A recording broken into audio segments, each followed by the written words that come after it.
माननीय उपसभापति महोदय, इजहार मोहब्बत से पहले बदनाम नजर हो जाती है। मैं दिल में इरादा करता हूं, दुनिया को खबर हो जाती है। शुक्रिया सर, जय हिंद। सब रिचुअल न बन जाए कि अप्रोप्रिएशन पे बात होनी है, कल फाइनेंस पे बात होगी, बजट पे बात हुई है। अगर सरोकार प्रदर्शित किए जाते हैं, और ये इसलिए नहीं है, कोई भी परमानेंट नहीं है सर, न वो परमानेंट वहां है न ये लोग परमानेंट यहाँ है, ये बदलाव होता है। लेकिन सामूहिक सरोकार, बुरा मत मानिए ना मनोज जी, मेरी दिक्कत क्या। जय हिंद दोस्तों। बिहार के एक आरजेडी का सांसद जैसे कि राज्यसभा में मनोज झा, जो हाल ही में जैसे कि अपने जैसे कि दोहों के अंदाज पर फेमस हुआ करते हैं, उनके बोलने के जैसे कि अंदाज और उनके जैसे कि किसी भी चीज का एक्सपीरियंस करने का अंदाज जो होता है, जिसके वजह से जैसे कि सुर्खी में बने रहते हैं। आज जब हमें वीडियो को शूट कर रहे हैं, वो फिर राज्यसभा में जैसे कि बजट सत्र पर जैसे कि संबोधित कर ही रहे थे, और उस पर जैसे कि उन्होंने जो कहा वो फिर जैसे कि ट्रेंडिंग होने लगा। वो क्या कहते हैं जरा सुनिएगा। वो जैसे कि किसानों की बात करते हैं कि किसान के साथ क्या होना चाहिए। वो बिहार के भी बात करते हैं, विशेष राज्य का दर्जा जो शुरू से ही चल रहा था उस पर भी बात करते हैं। बांग्लादेश में जो क्राइसिस देखा जा रहा है, पॉलिटिकल क्राइसिस देखा जा रहा है, जिससे जैसे कि शेख हसीना को अपने पद से इस्तीफा देकर वो भारत में जैसे कि आ गई है, उससे जैसे कि वहां बांग्लादेश में हिंदुओं के साथ अन्याय हो रहा है।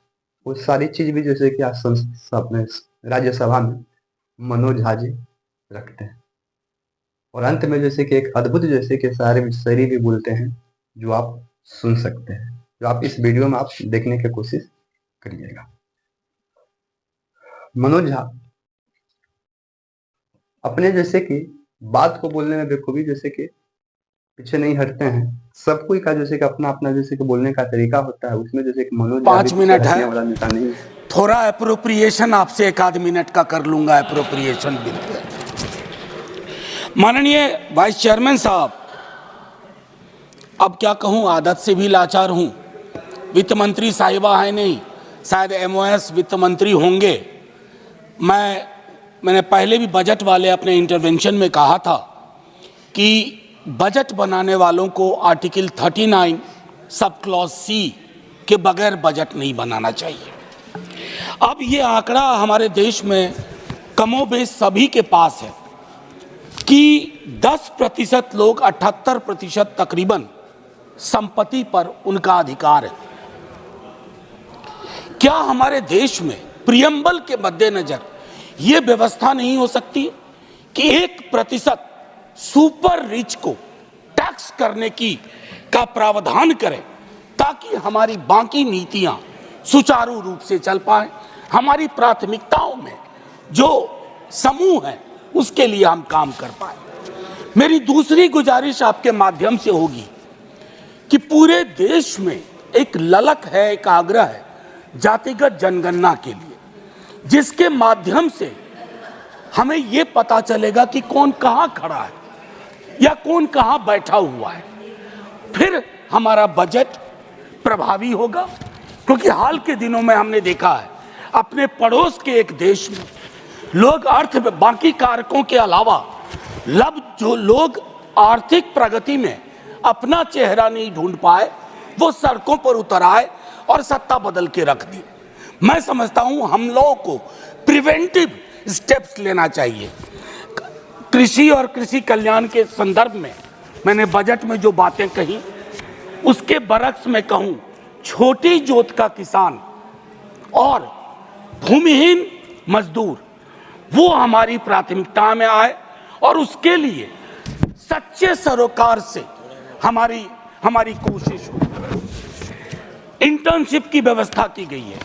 बेरोजगारी के इस आलम में इंटर्नशिप ऊंट के मुंह में जीरा भी नहीं कह सकता हूं मैंने पहले भी कहा था 5,000 रुपए की इंटर्नशिप प्रति मास मतलब होता है 166 रुपए 66 पैसे प्रतिदिन। ये न्यूनतम मजदूरी से कहां ऊपर है कहां नीचे है, इसका आकलन होना चाहिए।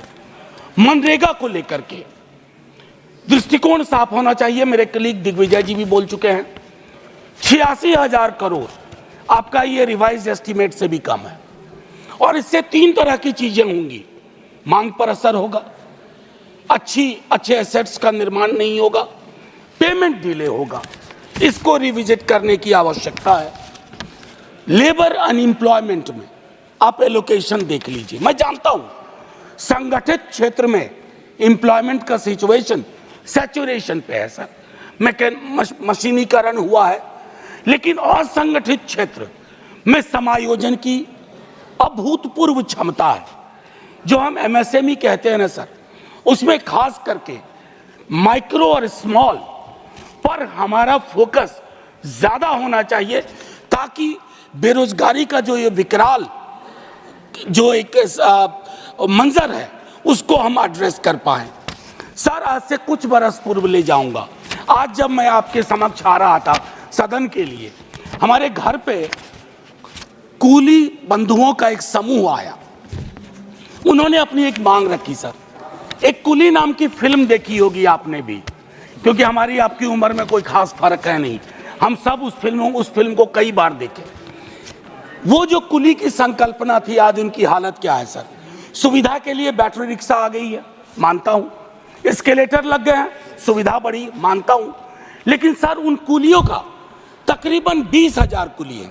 लालू जी ने ग्रुप डी में उनके समायोजन की व्यवस्था की थी। मैं चाहता हूं कि रेलवे के किसी महकमे में आप इन 20,000 लोगों के समायोजन की क्योंकि ये सारी दुनिया का बोझ उठाते रहे हैं सर। मैंने कहा था 1 मिनट एप्रोप्रिएट करने की कोशिश करूंगा। बजट एलोकेशन यूजीसी का अगर हम देखें तो वह गंभीर विषय है सर। हायर एजुकेशन के लिए जो नजरिया होना चाहिए उसमें मुझे कमी दिखती है। प्राइवेटाइजेशन से शिकायत अभी नहीं कर रहा हूं, लेकिन पूरी की पूरी हायर एजुकेशन का अगर आप पिरामिड देखें, वो पिरामिड फ्लॉड है। उसको आपको बदलने के लिए मैं समझता हूं काफी कुछ करना होगा, इंक्लूडिंग रिसोर्स एलोकेशन। चूंकि ये कश्मीर पर भी है एप्रोप्रिएशन का मामला, तो मैं आपसे एक बात बस कह के खत्म करूंगा। फाइनेंस मिनिस्ट्री ने 20% कट किया है इंपोर्ट ड्यूटी में, वॉलनट और एप्पल में। लोअर प्राइस के कारण कश्मीर के कृषकों की समस्या अब समझिए। उसके अलावा जो स्लैशिंग ऑफ इंपोर्ट ड्यूटी है 70 से 50%, वो वॉशिंगटन एप्पल पे, यानी कि वॉशिंगटन का सेब, उससे कश्मीरी सेब उत्पादकों पे कितना फर्क पड़ा है, ये फाइनेंस मिनिस्ट्री को समझना चाहिए। और एक और आखिरी टिप्पणी करूंगा, ये जो कश्मीरी सेफ्रॉन है, आपने इंपोर्ट फ्री सेफ्रॉन ईरान से मांगा कर लिया। नतीजे में क्या हुआ है, कश्मीर का जो सेफ्रॉन का पूरा यूनिट है वो छत विच्छत महसूस कर रहा है। तो माननीय उपसभापति महोदय, मैं सिर्फ इतना कह के अपनी बात खत्म करूंगा कि ये सब रिचुअल न बन जाए कि अप्रोप्रिएशन पे बात होनी है, कल फाइनेंस पे बात होगी, बजट पे बात हुई है।